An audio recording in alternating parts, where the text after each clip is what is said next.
Hello दोस्तों, मैं doctor Sanjay Sharma from JPRC neuro spine centre. अक्सर हम देखते हैं जो कमर दर्द के रोगी होते हैं उनको बताया जाता है कि आपको स्लिप डिस्क की समस्या होगी, sciatica होगी, लो बैक पेन हो गया, डिफरेंट डिफरेंट नेम से एड्रेस करते हैं इस चीज़ के अंदर से। तो ये जो समस्या आती है इसके अंदर से डिपेंड करता है कि किस लेवल पे उसका पूरा क्लासिफिकेशन होता है। जो आपके कंसल्टिंग डॉक्टर होते हैं, आपसे जो रिलेटेड जो इन्वेस्टिगेशन होती हैं, एमआरआई है, एक्सरे हैं, सीटी स्कैन है, उन सबको एनालिसिस करते हैं। फिर उसके बाद में डायग्नोसिस बनता है, उस डायग्नोसिस के अकॉर्डिंगली हम ट्रीटमेंट पे जाते हैं। तो जब ये देखा जाता है कि जब वो डॉक्टर साहब के पास में गए हैं, जो कंसल्टिंग जो कंसल्टेंट है इस चीज़ के लिए, तो जब एमआरआई का एनालिसिस किया जाता है तो उसमें बताया जाता है कि आपकी डिस्क बल्ज हो गई है, या डिस्क वहाँ से फट गया है, या डिस्क के अंदर से और कोई प्रॉब्लम आ गई है। तो साधारण जो चीज़ें होती हैं, जो साधारण टाइप के जो दर्द होते हैं, वो ऑटोमेटिकली अपने समय के साथ में खुद ख़त्म हो जाते हैं। तकरीबन 2 सप्ताह, 4 सप्ताह, जिसमें आपको आराम करने से, आपको छोटी-मोटी दवाइयाँ लेना, जो पेन किलर होता है उनके यूज़ करने से उसमें काफ़ी आराम मिल जाता है और आप अपनी नॉर्मल अवस्था में आ जाते हैं। लेकिन कई बार मैकेनिकल इंजरी हो जाती है। उस मैकेनिकल इंजरी के अंदर से जो डिस्क है हमारी, वो बल्ज आउट हो जाती है। उस बल्ज आउट जो डिस्क है उसका जब तक वो प्रेशर है, उस प्रेशर को ख़त्म नहीं करेंगे तब तक ये दर्द ख़त्म नहीं हो सकता। तो उस हालात में उस प्रेशर को कम करने के लिए एक जो प्रोसीजर होता है पेन मेडिसिन के अंदर से, मेप्सी टेक्निक जिसमें हम यूज़ करते हैं, उसमें इस प्रेशर को कम करने के लिए एक प्रोसीजर जिसे कहते हैं न्यूक्लियोप्लास्टी।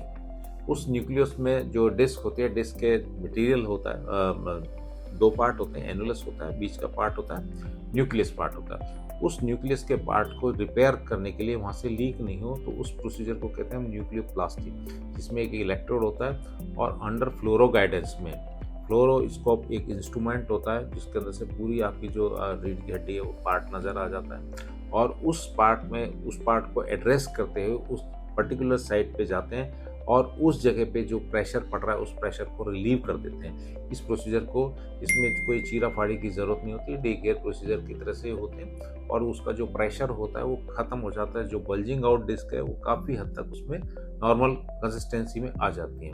इसी के साथ में जो डिस्क का जो दूसरा पार्ट होता है उसे हम कहते हैं एनुलस। एनुलस उसकी बाउंड्री होती है डिस्क की।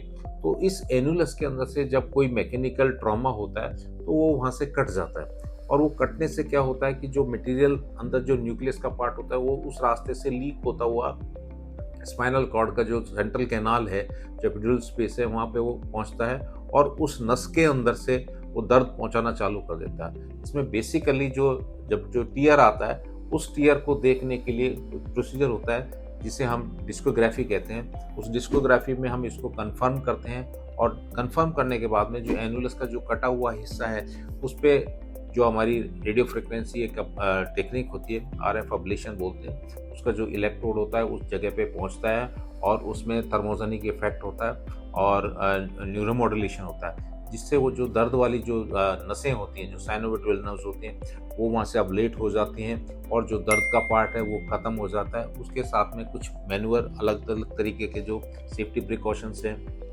मेडिसिन्स हैं, ये बताए जाते हैं और तकरीबन 2-4 हफ्ते के अंदर से पेशेंट अपनी नॉर्मल एक्टिविटीज़ को सारा कुछ करने लग जाता है। लेकिन सबसे बड़ी खूबसूरत बात यह है कि इन दोनों प्रोसीजर में आपको लंबे टाइम तक के लिए भर्ती रहने की ज़रूरत नहीं होती, अपने काम से छुट्टी करने की ज़रूरत नहीं होती और अपने न कोई चीरा लगता, न कोई ब्लड की ज़रूरत होती। तो डे केयर प्रोसीजर होते हैं। यदि कोई पेशेंट लंबे टाइम से इस तरह की समस्या है तो एक क्वालिफाइड पेन फिजिशियन है, न्यूरोसर्जन है, न्यूरो फिजिशियन है, उनको कंसल्ट करें और उसका रेडियोलॉजिकली एनालिसिस कराए और अपनी क्लिनिकल सिचुएशन को बताए और उसके अनुरूप ही अपना जो संबंधित इलाज है वो जो कंसर्निंग डॉक्टर है वो अब उसको करते हैं। तो मुझे बताते हुए बहुत अच्छा लग रहा है इस चीज़ के अंदर से कि अब एडवांस टाइम के अंदर से हमारी कुछ एडवांस टेक्निक्स हैं, हमें उन पे गौर करना चाहिए, बजाय हम सीधा किसी सर्जिकल पार्ट पे सोचें जो कि हमें कंजर्वेटिव पार्ट ज़्यादा प्रोडक्टिव रिजल्ट देते हैं। ये मेरा ऑब्जर्वेशन है। Thank you.